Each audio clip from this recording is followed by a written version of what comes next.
Paj, Secretary of the Association for Catering Establishments. Thank you for joining us on Lovin Daily today. A recent survey conducted by the ACE found that around a quarter of restaurants in Malta, could close their doors for good due to the COVID-19 situation. Do we know how many restaurants have already had to close down because of the situation we're in? First of all, thank you for the invite for this interview. The survey we did approximately mid-October showed that the people who participated in the survey, practically our members, which are 10% of the licensing foothold, said that possibly a quarter of them would eventually permanently close down. Actual statistics of how many eventually closed down until now, in reality we do not have it. We've had to rate the number of members which aren't there anymore operating. I would range in the 12% region of the members we had pre-COVID, which now are not operating anymore. The reality is that this is a tough time, for every business in general, but especially for the hospitality and catering sector. The thing is, we were undergoing a positive economic vibe until a couple of years ago, let's say until last year, and many businesses structured their projections on the revenue streams of those days, basically. Certain locations and certain catering establishments were sustaining top-heavy rents, especially in prime locations. So the eventuality of COVID hitting them hard is, to a certain extent, it exposed the unsustainability of not having a plan B for the revenue stream in a case like as happened for an unforecasted scenario. So I would assume that from our membership base in the 12% region so far have closed down. And how many would that be in actual numbers? Well, basically our membership base today is around about 400. In Malta there's 4,071 catering establishments licensed with the Malta Tourism Authority, excluding an additional 400 which are licensed with the Commissioner of Police, the famous casini and so on, and sports clubs and so on. Basically, I would, in our case, obviously, I said 12% of our members are not operating anymore. The actual number of restaurants that closed down, we are all out and about, and we see certain establishments which are permanently closed now, sort of. But the actual number of restaurants that have closed down, I cannot actually give you the actual number for it, Mm-hmm.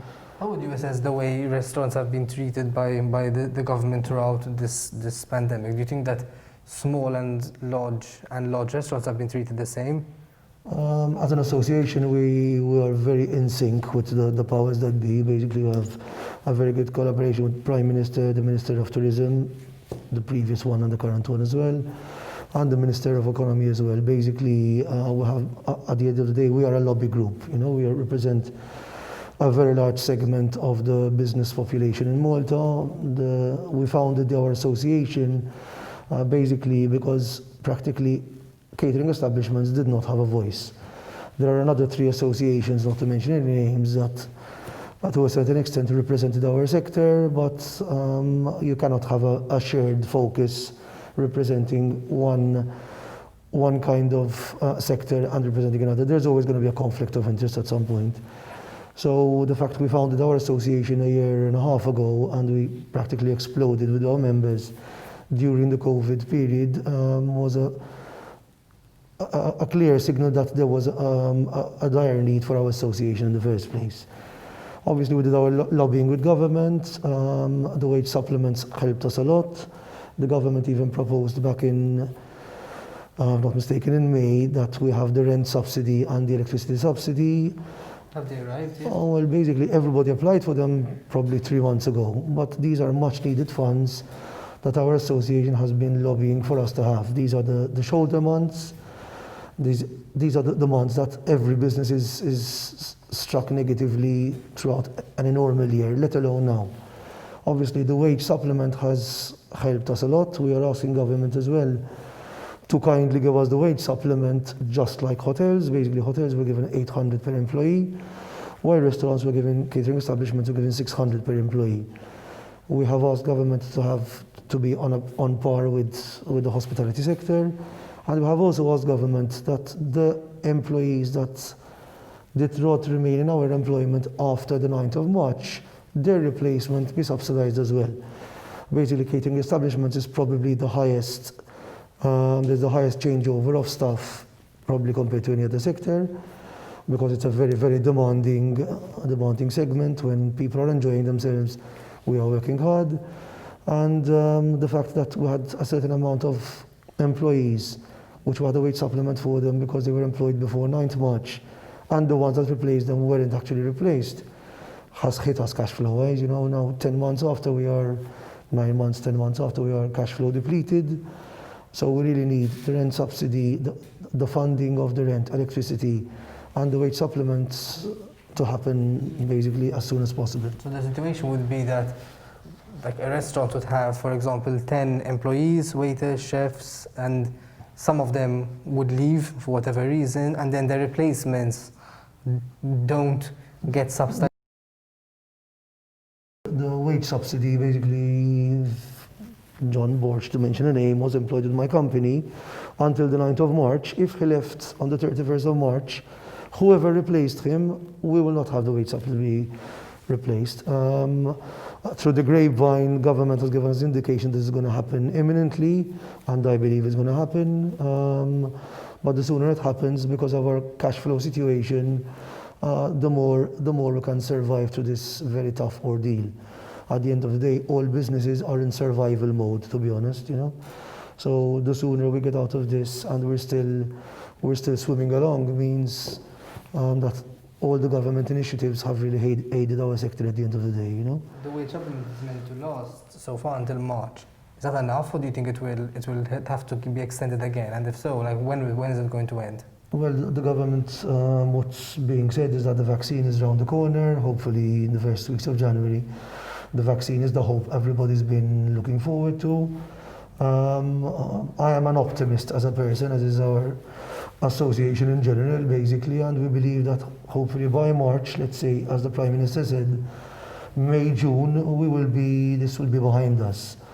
Obviously, right now it's hitting us hard because, as I said before, these are the peak shoulder months, you know, so it's throughout the summer period with the help of the vouchers, which had really sustained our sector heavily. And the fact it was summer, you know, kind of, we got away with it. But when kind of the second wave of the cases escalated, and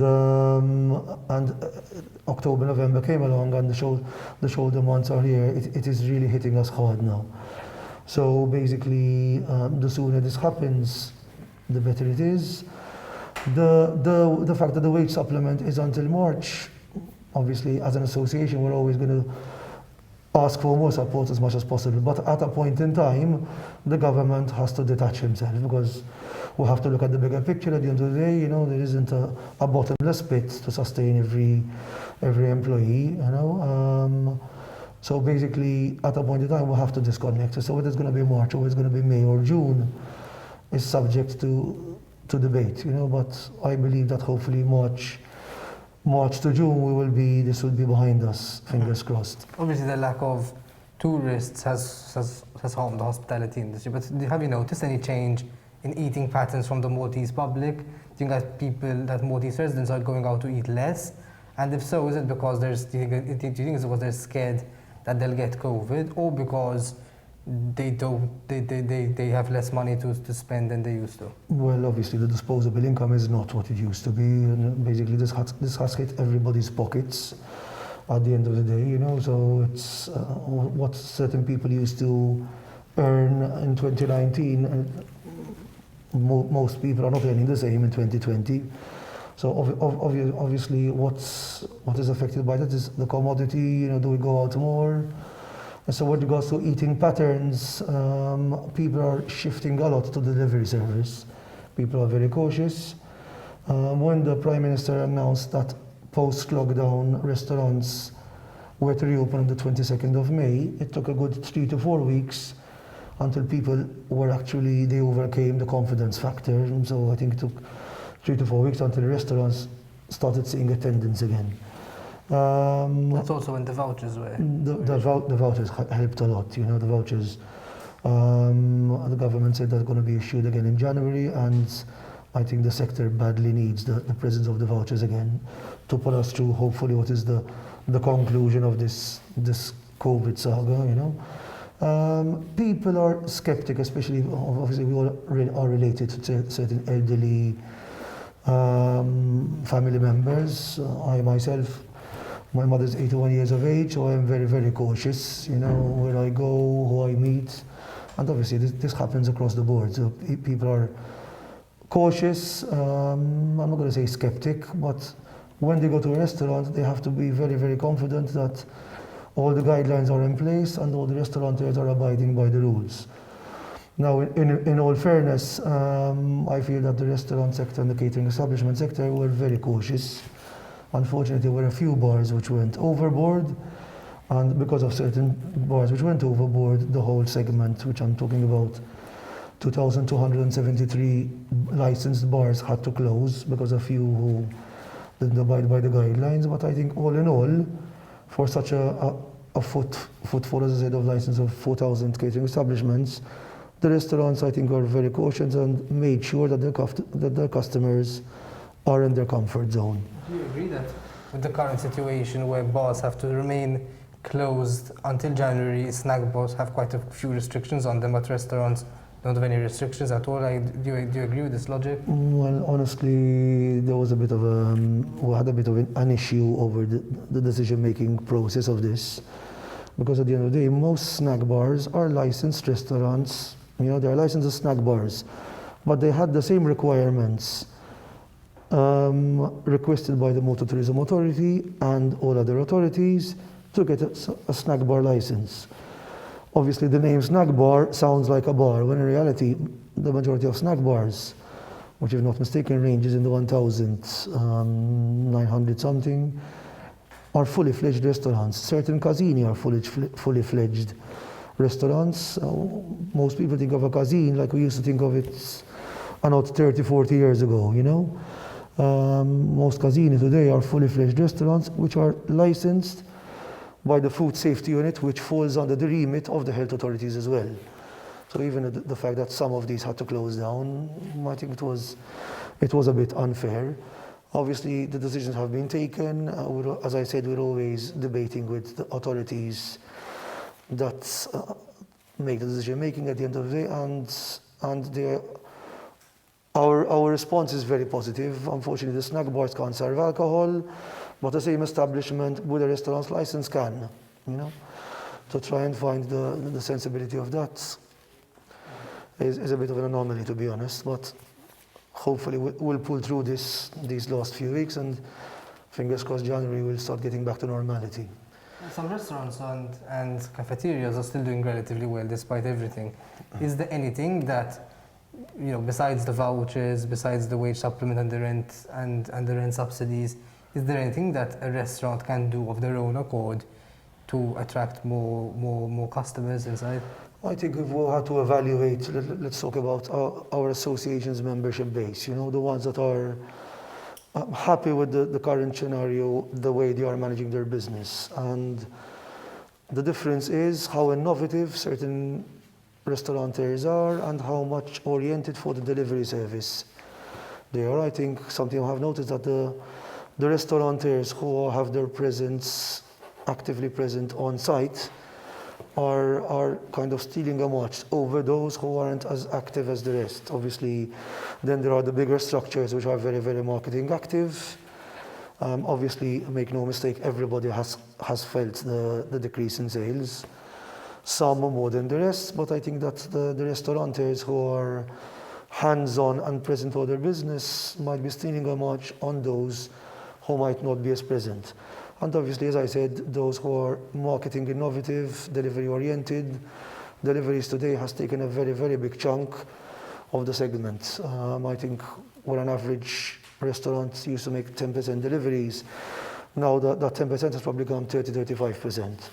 So the more delivery focused we are and the more innovative and less stereotype, you know, like run-of-the-mill restaurant. Well, basically, a lot of establishments are normal, kind of stereotype, casual diners. Everybody's serving the same thing, you know. I think the ones who are creative, innovative, and are offering something else to the general public, I think might be stealing a march over the competition.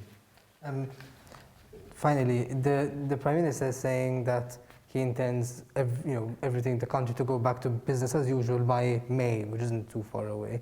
But do you think that restaurants, bars, and even nightclubs will ever be the same again, or there's still going to be this hang-up of COVID?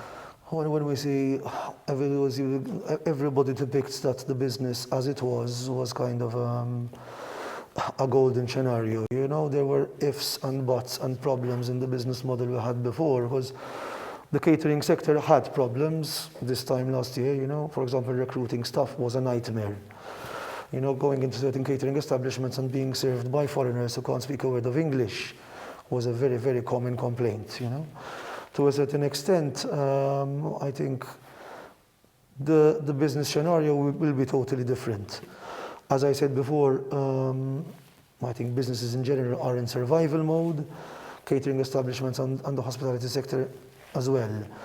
Once we survive through this, I think we do have to adapt to a very different scenario. I think deliveries are here to stay. People being cautious are going to be even just as cautious, maybe not as much as now, once we overcome this vaccine issue. But I think there will be an element of caution. Something that has really taught us a lesson is that the cost control, business owners are very frugal and cost conscious. I think that has given us a very, very tough lesson, which is there to teach us all that after we are out of this kind of COVID scenario, I think the cost consciousness is going to remain there, and the focus on the customer care importance has become even more a priority. Even the restaurants that were doing well were very customer care oriented. But I think that this is a lesson learned, and there's going to be a lot of positives out of it as well. About the Prime Minister saying, hopefully May this will be behind us. On a personal level, I also think the same. You know, if the vaccine is here in January, and we are approaching the summer months again, hopefully tourists are back on the scene, because not having 2.7 million tourists in a whole year is quite a large consumption of alcohol and food. You know, apart from other domino effects on the economy in general. So I think once we get back to normality, yes, this will be in the past. And how will eating out of the restaurant be like in 2022? Well, I don't think that people will be uncomfortable going to eating out in restaurants. I think that people weren't uncomfortable this summer, you know, because people use the vouchers. If not mistaken, the Minister of Economy, when he sounded a statistic 3 weeks before they ended, 82% of the red vouchers were claimed, so people used them. Some people might have used them for deliveries as well, to be honest. So the people going to restaurants, they were already comfortable. Obviously, they were very cautious of the vulnerable, the elderlies. I think once we overcome this, I do think we can get back to normality eventually. Matipach, thank you very much. Thank you for your invite. Just a reminder that our book about Daniel Holmes' Memo from Malta's Prison is available. You can, it's a tale of a prisoner who spent 8.5 years in Malta's prison for growing a few cannabis plants at home. You can go on lovindeals.com to find out more. And that's it from us today, and have a day full of loving.